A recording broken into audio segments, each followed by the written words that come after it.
So this time, I would like to speak about cost leadership strategy.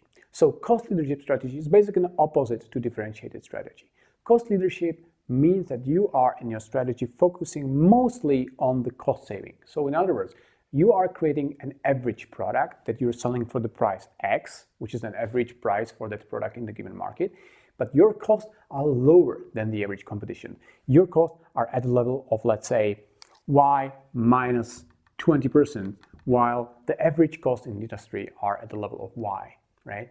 So in other words, before we delve into how is such competitive advantage reached, we can think of what companies are the typical cost leaders. So I can name a few, for example, Ryanair or AirAsia in airlines.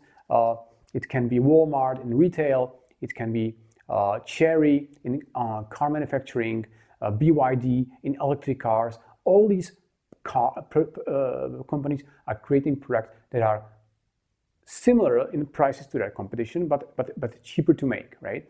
Or services that are cheaper to provide in case of airlines, to be precise. Now, so again, that's not to say that the cost leaders do not care about such things as equality, customer service, brand, and other typical differentiated ways to differentiate their product. They do care about that, but they do not invest into these elements too much, or at the expense of the actual of the final cost of the products, right? They need to be very careful with investing into things like quality and branding and packaging, because that would inevitably lead to incurring higher cost, and in the end, their strategy, this cost leadership strategy, would fail.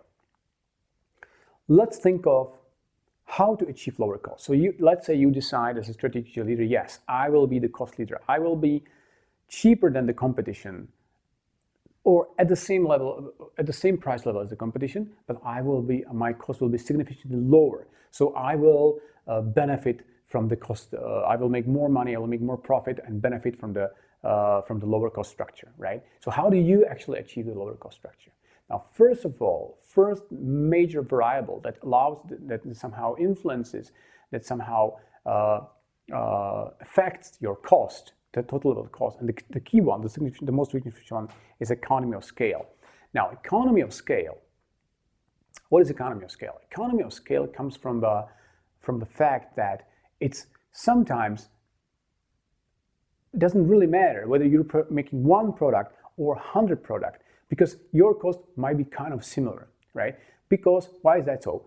Especially in the situation where you have relatively high fixed cost, which is true for most of the manufacturing companies. You have to pay the machines, you have to pay the management, you have to pay the workers that are not really working with the machine. Yes, workers working with the machine are very variable cost because they don't have to come. But there's vast amount of fixed costs in the machinery industry, for example. So the more you produce, the cheaper each product is. That is the one thing. So in industries, when you have a high fixed cost, then the higher the volume of the production, the less cost for each product per se, each piece of the product. So economy of scale comes from this. Now, economy of scale is the key element of competitive game. Think about it this way. How would you achieve being cheaper than the competition when in any given industry the competitors are mostly working with similar resources, right? They have the similar people, similar machines, similar know-how, similar technology. It's very rare to find a competitor that has totally different kind of resources that allow them lower cost for some strange reason. Most competitors are playing the game with the same cards at their hand, right, so to say. So for example, I'll give you an example. I'm working as a consultant with several companies that are injecting plastic into molds, like plastic making companies. They're making plastic parts and then supplying them to car manufacturers, right? Now, the car manufacturers will always choose that supplier that is the lowest price for the product because it's a commodity. They're buying, for example, bumper. Now, they don't really care who made the bumper. The bumper is always the same, right? But what they care about is whether the bumper costs $99 or $98.5. It's a critical for them, right? So they will go and they will choose the supplier based on the price. Now, you're competing with other companies that are injecting plastic, right, making plastic parts. But how can you be cheaper than competition?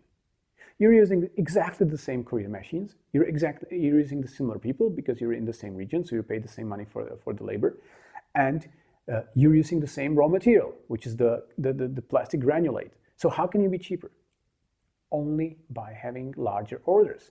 Because if you have more volume, you buy in bulk, and then you don't buy one pallet of the raw material, but you buy one container of the raw material. So then, as a result, your price of the input materials is cheaper, and as a result, you can also offer a little bit cheaper price of your final product. Just a little bit is enough, few percent, and you will win the game. The car manufacturers will choose your product. So economy of scale rules them all when it comes to cost drivers, right? Without economy of scale, you cannot be cheap.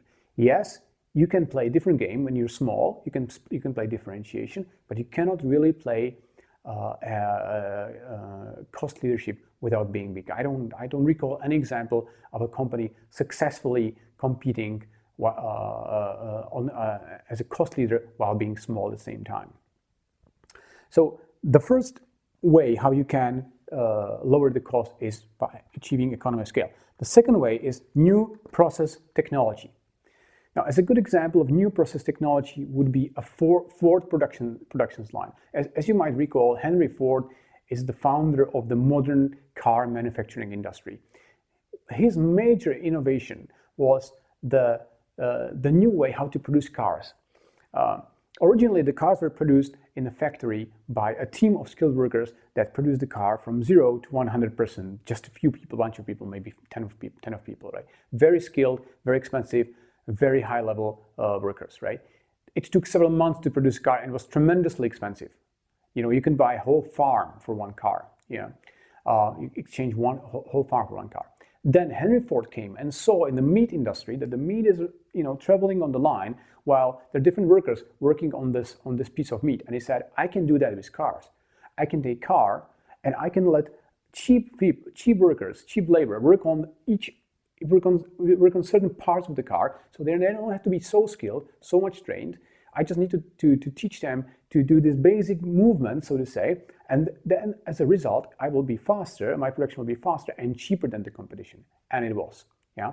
And that we owe him and his management ideas, brilliance, to the fact that now we all can have a car, right? Most families can afford to have a car at least in the developed world. So what was that? That was a new process technology. Yeah, there's always breakthrough in these areas. You might not understand, but the way we make chemicals, the way we make oil now, the way we refine oil is very different from the way we did it 100 years ago. It's way cheaper, way more efficient. Those companies that have these new process technologies can benefit vastly from corresponding cost savings, right? So that is so the cost leader needs to be constantly on the lookout for new technologies that it can implement in order to save costs. So that's the second cost driver. Now, third cost driver can be product design. Now, what is product design? Now, I'll give you an example. That is a situation where a cost leader is creating products already while they're in the when there's already only an idea, and there's only an idea how to create product. There's only input from the production department that would somehow make it that the production is created with the cost in mind, right? The product is created with the production cost in mind. All right, this is the right definition, right? So the product is created with production cost in mind. I'll give an example. In 1980s, one of the most successful printer in the IT industry printer was IBM Pro printer. Now, IBM Pro printer was cheaper than the competition while having the similar specifications, right? So it was a big hit. But how come it was cheaper? Because of new product design. Normally, originally, the printers were made by using screws. So a worker has to take an electric screwdriver and screw the screws into the printer. And there are many, maybe tens of them, right?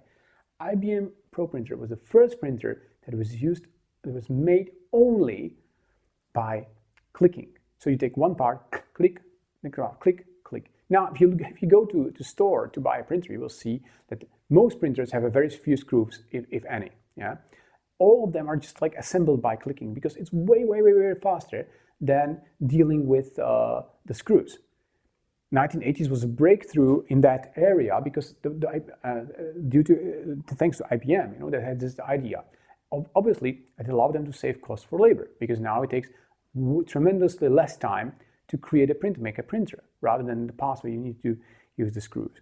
So product design would be definitely one of the examples. Another example would be Volkswagen and their MBQ platform. Now, MBQ platform is a platform that is there to create cars, right? So to build cars upon. So Volkswagen is special because you buy a big car or a small car, they're still built on the same platform, meaning that they share many components. So, and in this way, Volkswagen is achieving a huge economy of scale because even the big cars like Touareg and other big cars share the same struts and springs and axes and all kinds of components with the tiniest little Polo. Yeah, so that allows Volkswagen to produce these parts that are in common in huge numbers, therefore benefiting from economy of scale. And the last cost driver is input costs. Now, obviously, in some areas, some companies can reach the raw materials and other input costs cheaper than others.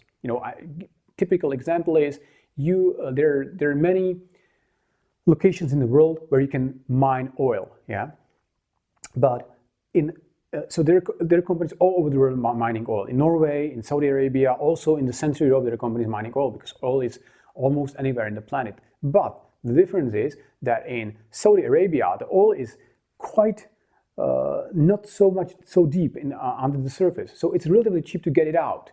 And therefore, those coal miners have definitely lower cost than, for example, where I'm from in Central Europe, where there's also oil, but it's very deep. Deep under many layers of stone and earth. So to dig deep and get the oil up is very expensive, right? Relatively expensive. So there are still companies doing that because the oil is here, you don't have to transfer it and for strategic reasons, but the cost will be very high. Textile manufacturers, you want to be a cost leader in textile manufacturing, you cannot make your clothes in London, right? Or in USA. You will have your production in Vietnam because the input cost, the labor, the critical input cost in textile would be way cheaper there. So again, just to summarize, one of the two or three generic strategies, if we consider dual advantage, might be the third one, but the two are the key ones, the differentiation and cost leadership. One of the two generic strategies, the cost leadership, is focused on saving cost. You can save cost by focusing on these four cost drivers. And if you can achieve that, if you can reap the benefits of employing these cost drivers, you can generate consistently higher amounts of profit. Therefore, we would say that you have a competitive advantage, and we would say you have a cost leadership competitive advantage.